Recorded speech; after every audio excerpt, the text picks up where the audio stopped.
ಕಂದಾಯ ಸಚಿವರು ಬ್ಯಾಟರಾಯನಪುರ ಕ್ಷೇತ್ರದ ಶಾಸಕರಾದ ಸನ್ಮಾನ್ಯ ಶ್ರೀ ಕೃಷ್ಣ ಭೈರೇಗೌಡರವರು ಶನಿವಾರ ಕ್ಷೇತ್ರದ ಕಟ್ಟಿಗೇನಹಳ್ಳಿಯ ನಿರಂತರ ಬಡಾವಣೆಯಲ್ಲಿ ಸ್ಯಾನಿಟರಿ ಮತ್ತು ಕಾವೇರಿ ನೀರು ಪೈಪ್ಲೈನ್ ಕಾಮಗಾರಿ, ಕೋಗಿಲು ಗ್ರಾಮದ ಕೃಷ್ಣದೇವರಾಯ ಬಡಾವಣೆಯಲ್ಲಿ ಕಾವೇರಿ ನೀರು ಸರಬರಾಜು ಪೈಪ್ಲೈನ್ ಕಾಮಗಾರಿ ಹಾಗೂ ಥಣಿಸಂದ್ರ ಸರ್ಕಾರಿ ಶಾಲೆ ಮತ್ತು ಪದವಿ ಪೂರ್ವ ಕಾಲೇಜು ಕಟ್ಟಡ ನಿರ್ಮಾಣ ಕಾಮಗಾರಿ ಸೇರಿದಂತೆ ವಿವಿಧ ಕಾಮಗಾರಿಗಳ ಪರಿವೀಕ್ಷಣೆ ನಡೆಸಿದರು.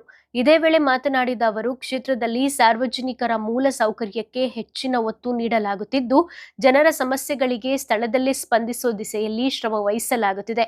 ಕಾವೇರಿ ನೀರು ಸರಬರಾಜು ವಿಷಯದಲ್ಲಿ ಜನತೆ ನಿಯಮಾನುಸಾರವಾಗಿ ಅರ್ಜಿ ಸಲ್ಲಿಸಿ ನಿಗದಿತ ಶುಲ್ಕ ಪಾವತಿಸಿ ಸಂಪರ್ಕ ತಡೆದುಕೊಳ್ಳಬೇಕು ಎಂದು ಸಲಹೆ ನೀಡಿದರು. ಸಚಿವರ ಕ್ಷೇತ್ರಾಭಿವೃದ್ಧಿ ಕಾರ್ಯಗಳು ಮತ್ತು ಕಾರ್ಯವೈಖರಿ ಕುರಿತು ನಿವಾಸಿಗಳು ಮೆಚ್ಚುಗೆ ವ್ಯಕ್ತಪಡಿಸಿದರು.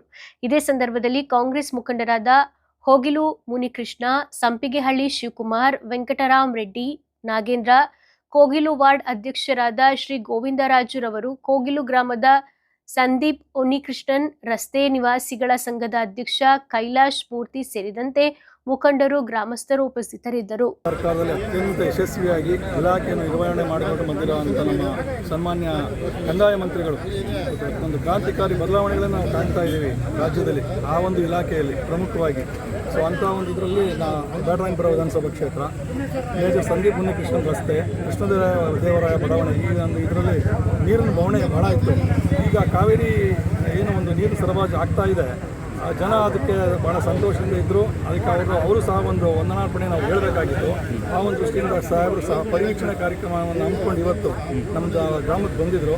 ಎಲ್ಲರೂ ಭಾಳ ಉತ್ಸಾಹದಿಂದ ಸಡಗರದಿಂದ ಅವ್ರನ್ನ ಬರಮಾಡಿಕೊಂಡು ಅವರಿಗೆ ವಂದನೆಗಳನ್ನು ಹೇಳಿದ್ರು ಸಹ ಅವರು ಸಹ ಸಮಾಧಾನವಾಗಿ ಇನ್ನು ಉಳಿದಿರೋಂಥ ಏನು ಸಮಸ್ಯೆಗಳಿಗೆ ಅದನ್ನು ಆಲಿಸಿ ನಾನು ಅದನ್ನು ಇದು ನಿಮಗೆ ಪರಿಹಾರ ಕೊಡ್ತೀನಿ, ನಿಮ್ಮ ಸಮಸ್ಯೆಗಳನ್ನು ನಿವಾರಣೆ ಮಾಡಿಕೊಡ್ತೀನಿ ಅಂತ ಒಂದು ಭರವಸೆಯನ್ನು ಕೊಟ್ಟು ಭಾಳ ಸಂತೋಷ. ಸಾರ್ವಜನಿಕ ಏನು ಸಲಹೆ ಕೊಟ್ಟರು ನೀರಿನ ವಿಶೇಷವಾಗಿ ನೀರು ವಿಶೇಷವಾಗಿ ಅದೇ ಕಾವೇರಿ ನೀರು ಬರೋರು ವಾರಕ್ಕೆ 2 ಸರಿಗೆ ಕಂಡಿಗೆ ಸಹ ಕೊಡ್ತೀವಿ. ಕೊಡದೇ ಇರೋ ಇದು ಹಾಕೋರು ಅಪ್ಲೈ ಮಾಡೋರು ಹೊಸದಾಗಿ ಅಪ್ಲೈ ಮಾಡಿ ನೀರನ್ನು ತಗೊಳ್ಳಿ. ಯಾಕಂದರೆ ಈ ಬೋರ್ವೆಲ್ ಹಾಕೋದ್ರಿಂದ ಅಂತರ್ಜಲ ಸ್ವಲ್ಪ ಕುಸಿರೋದ್ರಿಂದ ನೀರು ಸಿಗೋದು ಕಷ್ಟ ಇದೆ. ಸೊ ಆದಷ್ಟು ಕಾವೇರಿ ಕನೆಕ್ಷನ್ಸ್ಗೆ ನಿಯಮ ಪ್ರಕಾರ ಏನು ನಿಯಮ ಸರ್ಕಾರ ಏನು ಫಿಕ್ಸ್ ಮಾಡಿದ್ರೆ ಅದು ನಿಯಮ ಕಳಿಸ್ತೀವಿ. ಅಧಿಕಾರಿಗಳನ್ನ ಕಳಿಸಿ ಅವ್ರ ಸಮ್ಮುಖದಲ್ಲಿ ನೀವು ಅರ್ಜಿಗಳನ್ನು ಹಾಕಿ ನಾವು ಇಮಿಡಿಯೇಟಾಗಿ ನಿಮಗೆ ಅದೇನು ನಿಮ್ಮ ಸಮಸ್ಯೆ ಇದೆ ಅದನ್ನು ಬಗೆಹರಿಸ್ಕೊಡ್ತೀನಿ ಅಂತ ಒಂದು ವಾಗ್ದಾನವನ್ನು ಕೊಟ್ಟು ಕಂದಾಯ ಮಂತ್ರಿಗಳು ಹೋಗಿದ್ದಾರೆ. ನಾಗೇಂದ್ರ ಕುಮಾರ್ ಕೋಗಿಲು, ಕಾಂಗ್ರೆಸ್ ಮುಖಂಡರು, ಬ್ಯಾಟರಾಯನಪುರ ವಿಧಾನಸಭಾ ಕ್ಷೇತ್ರ. ಎಲ್ಲರಿಗೂ ನೀರು ಮೇಜರ್ ಸಂದೀಪ್ ರಸ್ತೆಯ ನಿವಾಸಿಗಳ ಸಂಘದ ವತಿಯಿಂದ ನಾವು ಮನವಿಯನ್ನು ಸಲ್ಲಿಸಿದ್ವಿ. ತಾವು ಇಲ್ಲಿಗೆ ಭೇಟಿ ಕೊಡಬೇಕು, ನಮ್ಮ ಕೆಲವು ಸಮಸ್ಯೆಗಳನ್ನು ಬಗೆಹರಿಸ್ಕೊಡ್ಬೇಕಂತ. ಈಗಾಗಲೇ ನಮ್ಮ ಸಚಿವರು ಹಿಂದೇನೂ ಕೂಡ ಆಗಮಿಸಿ ಇಲ್ಲಿ ಡಾಂಬರೀಕರಣ ಆಗ್ಬೋದು, ಕಾವೇರಿ ನೀರಿನ ವ್ಯವಸ್ಥೆ ಆಗ್ಬೋದು, ಮತ್ತು ವಿದ್ಯುತ್ ವ್ಯವಸ್ಥೆ ಆಗ್ಬೋದು, ಇದನ್ನೆಲ್ಲ ಮಾಡಿಕೊಟ್ಟಿದ್ದಾರೆ ಹಿಂದೇನೂ ಕೂಡ. ಆಮೇಲೆ ಕೋಗಿಲಲ್ಲಿ ಕೂಡ ಅನೇಕ ರಸ್ತೆಗಳಿಗೆ ಬಡಾವಣೆಗಳಿಗೂ ಕೂಡ ಎಲ್ಲ ಅನುಕೂಲಗಳನ್ನು ಮಾಡಿಕೊಟ್ಟಿದ್ದಾರೆ. ಸೊ ಇವತ್ತು ಕೂಡ ಪಕ್ಕ ನಮ್ಮ ಕೃಷ್ಣದೇವರಾಯ ಬಡಾವಣೆ ಇತ್ತು, ಅಲ್ಲಿಗೂ ಆಗಮಿಸಿದರು, ಮತ್ತು ನಮ್ಮ ಜಾಗಕ್ಕೂ ಕೂಡ ಆಗಮಿಸಿದರು. ಅವರು ಸರ್ಕಾರದಿಂದ ಸಿಗುವಂಥ ಸೌಲಭ್ಯಗಳನ್ನು ಮ್ಯಾಕ್ಸಿಮಮ್ ನಾವು ಒದಗಿಸ್ಕೊಡ್ತೀವಿ ಅಂತ ಹೇಳಿದ್ದಾರೆ. ಡಾಂಬರೀಕರಣ ಮಾಡಿಕೊಡ್ತೀವಿ ಅಂತ ಹೇಳಿದ್ದಾರೆ. ಕಾವೇರಿ ನೀರಿನ ವ್ಯವಸ್ಥೆಯನ್ನು ಮಾಡಿಕೊಡ್ತೀವಿ ಅಂತ ಹೇಳಿದ್ದಾರೆ. ಮತ್ತು ಪಕ್ಕದ ಒಂದು ಸಾರ್ವಜನಿಕರು ಕೂಡ ಪಕ್ಕದ ರಸ್ತೆಗಳವರು ಅವರು ಕೂಡ ಬಂದು ಕೇಳಿದಾಗ ನೀವು ಅರ್ಜಿ ಕೊಡಿ ಸಾಕು, ನಾನು ಕೆಲಸ ನಿಲ್ಲಿಸಿದ್ರೆ ಕೇಳಿ ಅಂತ ತಂದುಬಿಟ್ಟು ಹೇಳಿದ್ರು, ಭರವಸೆಯಲ್ಲಿ ಕೊಟ್ಟರು. ನಿಜ ಹೇಳಬೇಕಂತಂದರೆ ನಮ್ಮ ಕರ್ನಾಟಕ ರಾಜ್ಯ ಕಂಡಂಥ ಅತ್ಯುತ್ತಮವಾದಂಥ ಪ್ರಾಮಾಣಿಕವಾದಂಥ ಒಬ್ಬ ಸಚಿವರು ಅಂತಂದರೆ ನಮ್ಮ ಕೃಷ್ಣ ಬೈರೇಗೌಡರು ಅಂತ ಹೇಳ್ಬೋದು. ಅವ್ರ ತಂದೆಯವರು ಇದ್ದರು ಸಿ ಬೈರೇಗೌಡರು ಅಂತ, ಅವರು ಕೂಡ ಅಷ್ಟೇ ಚಾಟಿ ಬೀಸಿ ಅಧಿಕಾರಿಗಳಿಂದ ಕೆಲಸನೂ ಮಾಡಿಸೋರು, ನ್ಯಾಯವಾಗಿ ಸರ್ವಿಸ್ ಮಾಡಿದ್ರು. ಇವರು ಹಾಗೆ ಮಾಡ್ತಾ ಇದ್ದಾರೆ. ತಂದೆಗೆ ತಕ್ಕ ಮಗ ಅಂತ ಹೇಳ್ಬೋದು ಸರ್. ಹುಲಿ ಹೊಟ್ಟೆಯಲ್ಲಿ ಹುಲಿ ಹುಟ್ಟದಂತಾರೆ ನೋಡಿ, ಆ ರೀತಿ ಹುಟ್ಟಿದ್ದಾರೆ ಸರ್ ಇವರು. ರಿಯಲಿ ಪಾಪ ಅವರು ಇಲ್ಲ ಅಂತ ತಂದ್ಬಿಟ್ಟು ನಾವು ಇದು ಮಾಡೋದಲ್ಲ ಈ ಜಾಗದಲ್ಲಿ. ಆದರೆ ಅಂಥ ಪುಣ್ಯಾತ್ಮರು ನಮ್ಮ ಸಚಿವರಾಗಿರ್ತಕ್ಕಂಥ ಕರ್ನಾಟಕದಲ್ಲಿ ಅವರು ನಿಜವಾಗ್ಲೂ ನಮ್ಮ ಸೌಭಾಗ್ಯ.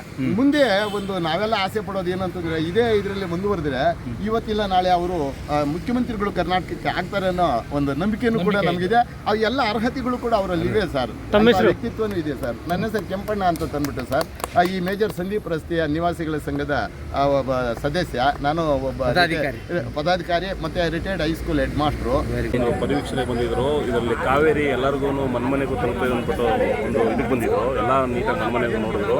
ಎಲ್ಲ ಮನೆಗಳವ್ರು ಕೂಡ ಎಲ್ಲ ಅವರು ಸಾಹೇಬ್ರಿಗೆ ನೀಟಾಗಿ ಇದು ಮಾಡಿ ಎಲ್ಲರ ಮನೆಗೂ ನೀರು ಬರ್ತದೆ ಸ್ವಾಗತ ಕೊಡಿ, ಒಂದು ಒಳ್ಳೆ ವೆಲ್ಕಮ್ ಕೊಟ್ಟು ಸಾಹೇಬ್ರಿಗೆ ಒಂದು ಇದಾಗಿ ಕಳಿಸಿದ್ರು, ಬಂದು ಚೆಕ್ ಮಾಡಿ. ನಮ್ಮ ಜನರಿಗೆ ಏನು ಮಾಹಿತಿ ಜನರೆಲ್ಲ ಎಲ್ಲ ಕಾವೇರಿ ನೀರು ಭಾಳ ತೊಂದರೆ ಇತ್ತು ಬೋರ್ಗಳಿಂದ. ಈ ಸಾಹೇಬರು ನೀರು ಕೊಟ್ಟಿರೋದಕ್ಕೋಸ್ಕರ ಮನೆಗೆ ಮಿನಿಮಮ್ ಏನೋ ₹100-150 ಬರ್ತಾ ಇದೆ ಸ್ಯಾನಿಟರಿ ಮತ್ತು ಇದಕ್ಕೆ.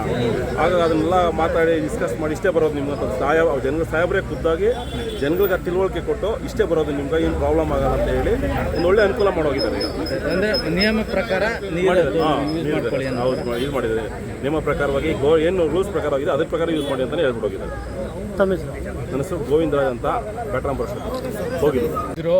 ಕೃಷ್ಣ ಬೈರೇಗೌಡರ ಹತ್ರ ಹೋಗಿ ನಾವು ಕೇಳ್ಕೊಂಡಾಗ ದಯವಿಟ್ಟು ಅವರು ನಮಗೆ ಎಲ್ಲ ಸ್ಪಂದಿಸಿ ನಮ್ಮ ಕೆಲಸ ಕಾರ್ಯಗಳನ್ನು ಮಾಡಿಕೊಟ್ಟಿದ್ದಾರೆ. ಅವರಿಗೆ ನಮ್ಮ ಸಂಘದ ಪರವಾಗಿ ಇದ್ರ ಪರವಾಗಿ ನಾವು ಚಿರಋಣಿಯಾಗಿ ಇರ್ತೀವಿ ಅಂತೇಳಿ ಮತ್ತೊಮ್ಮೆ ವಿಶೇಷವಾಗಿ ಕಾವೇರಿ ನೀರಿನ ಬಗ್ಗೆ ಏನು ಸಲಹೆ ಕೊಟ್ಟರು ಸರ್? ಸಾರ್ವಜನಿಕರಿಗೆ ಒಂದು ಮಾಹಿತಿ. ಕಾವೇರಿ ನೀರಿನ ಬಗ್ಗೆ ಒಂದು ಮೀಟ್ರು ಜಾಸ್ತಿ ಬರ್ತಾ ಇದೆ ಅಂತ ಹೇಳಿದ್ರು, ಯಾವುದೋ ಒಂದು ಯೂನಿಟ್ ರೇಟ್ ಬಗ್ಗೆ ಅದನ್ನು ನಾವು ಸ್ಪಂದಿಸ್ತೀವಿ ಕರೆಕ್ಟಾಗಿ ಅಂತ ಹೇಳೋದು. ನೀರು ಬರ್ತಾ ಇಲ್ಲ ಅಂತಂದರೆ ನೀರನ್ನು ನಾವು ಕರೆಕ್ಟಾಗಿ ವೀಕ್ಲಿ ಟ್ವೈಸ್ ನಾನು ರೆಡಿ ಮಾಡ್ಕೊಡ್ತೀನಿ. ಎಲ್ಲ ಇನ್ಸ್ಪೆಕ್ಷನ್ಸ್ ಆಗ್ತಾ ಇದೆ. ಇನ್ಸ್ಪೆಕ್ಷನ್ಸ್ ಆದಮೇಲೆ ನಾನು ಬಂದು ಎಲ್ಲ ರೆಡಿ ಮಾಡಿಸ್ತೀನಿ ಅಂತೇಳಿ ಅವರ ಅಸಿಸ್ಟೆಂಟ್ ಎಕ್ಸಿಕ್ಯೂಟಿವ್ ಇಂಜಿನಿಯರ್ ಯಾರಿದ್ದಾರೆ ಅವ್ರಿಗೆಲ್ಲರಿಗೂ ಸಲಹೆ ಕೊಟ್ಟು ಮಾಡಿದ್ದಾರೆ. ಮತ್ತು ನಮ್ಮ ರೋಡಲ್ಲಿ ಏನು ಪ್ಯಾಚ್ ವರ್ಕ್ಸ್ ಇದೆ ಆ ಪ್ಯಾಚ್ ವರ್ಕ್ಸು ಸಹ ಮಾಡಿಸ್ತೀನಿ ಅಂತ ಹೇಳಿದ್ದಾರೆ. ತುಂಬ ಎಲ್ಲದಕ್ಕೂ ಸ್ಪಂದಿಸಿದ್ದಾರೆ. ಧನ್ಯವಾದಗಳು. ಕೈಲಾಸ್ ಮೂರ್ತಿ ಅಂತೇಳಿ ಅಧ್ಯಕ್ಷರೇ.